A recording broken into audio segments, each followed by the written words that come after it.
Assalamualaikum warahmatullahi wabarakatuh. Perkenalkan, nama saya Ahmad Jeffrey dari kelas 2F Teknik Industri.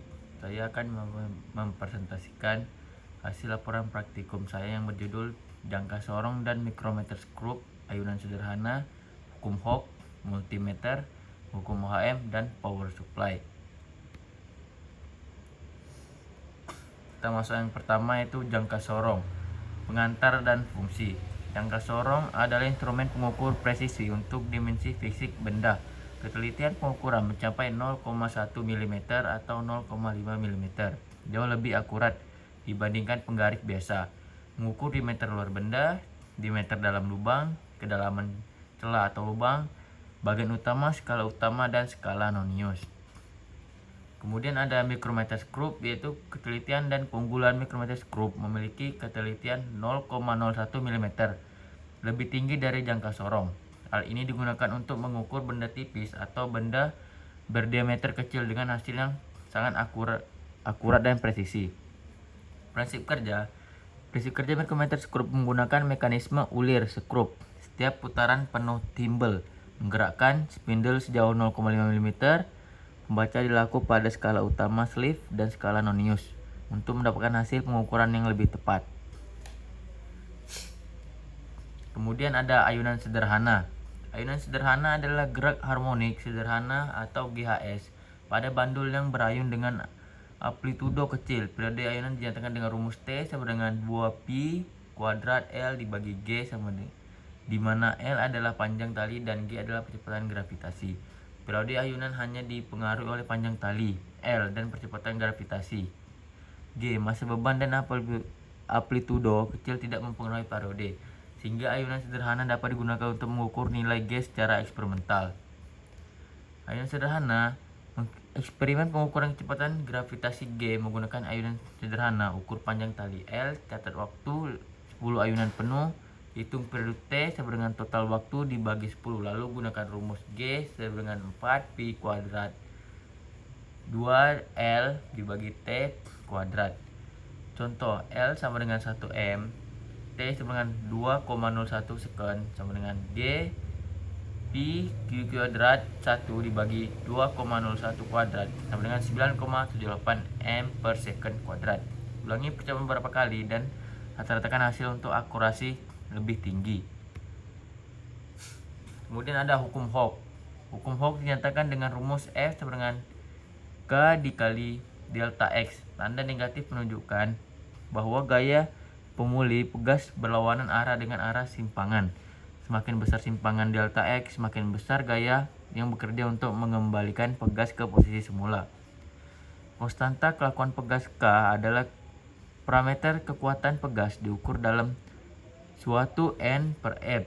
Nilai K yang besar berarti pegas kaku dan sulit diregakan, sedangkan nilai K kecil berarti pegas lunak. Konstanta K ditentukan oleh material dan dimensi fisik pegas.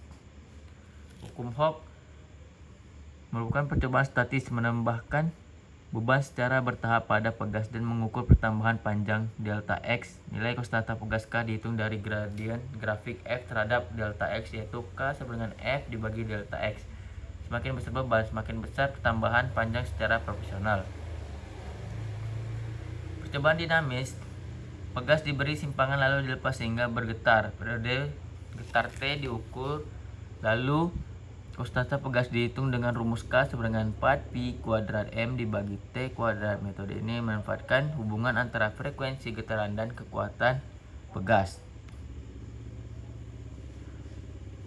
Kemudian ada multimeter. Fungsi utama multimeter yaitu pertama, voltmeter mengukur tegangan listrik DC maupun AC pada suatu komponen atau rangkaian dengan cara dihubungkan secara paralel.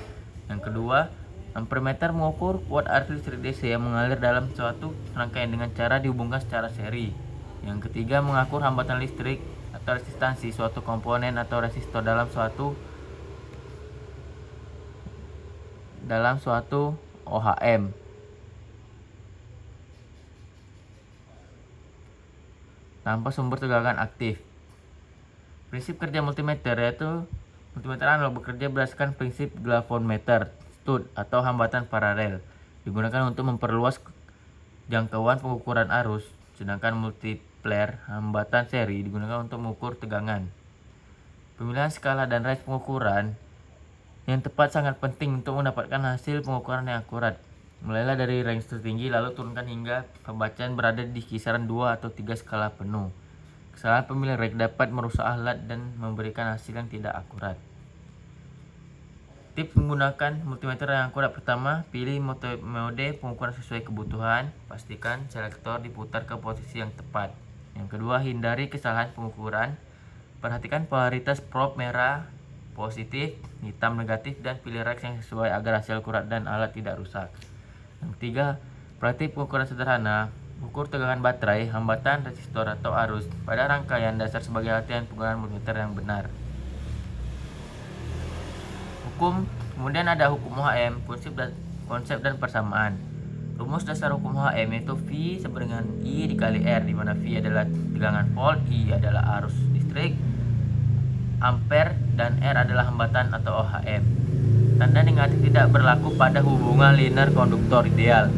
Karakteristik linear induktor ideal, grafik hubungan tegangan V dan arus I membentuk garis lurus. Semakin besar hambatan R, semakin curam kemiringan grafik F dikurangi pada rangkaian resistor sederhana. Hukum OHM menentukan nilai hambatan resistor dengan menggunakan rumus R sama dengan V dibagi I. Nilai hambatan dalam dihitung dari hasil pengukuran tegangan dan arus. Semakin besar tegangan yang diberikan, semakin besar arus yang mengalir secara proporsional. Memvalidasi literasi tegangan arus pada konduktor ideal, grafik V sama VSI membentuk grafik lurus memulai titik asal. Kemiringan garis tersebut merupakan nilai hambatan R, membuktikan sifat linear rangkaian seri sederhana. Kemudian ada power supply. Konversi AC ke DC. Power supply mengubah tegangan AC dari jala-jala listrik menjadi tegangan DC yang stabil. Proses penyerahan menghasilkan ripple rendah sehingga tegangan keluaran halus dan cocok untuk rangkaian elektronik sensitif. Tegangan isolable dan voltage regulator power supply laboratorium dilengkapi pengaturan tegangan yang tepat disesuaikan. Volt regulator memastikan tegangan keluaran tetap stabil meskipun beban berubah-ubah, serta dilengkapi pembatas arus. Power supply fungsi batas arus melindungi rangkaian elektronik dari kerusakan akibat arus berlebihan. Ketika arus berlebihan, batas akan ditetapkan. Power supply secara otomatis membatasi arus sehingga komponen tetap aman. Pengaturan presisi tegangan dan arus, kontrol presisi tegangan, voltage regulator, dan arus sangat penting dalam percobaan elektronik untuk memastikan hasil pengukuran akurat dan kondisi percobaan terkendali. Mungkin itu saja presentasi dari saya. Sekian dari saya. Assalamualaikum warahmatullahi wabarakatuh.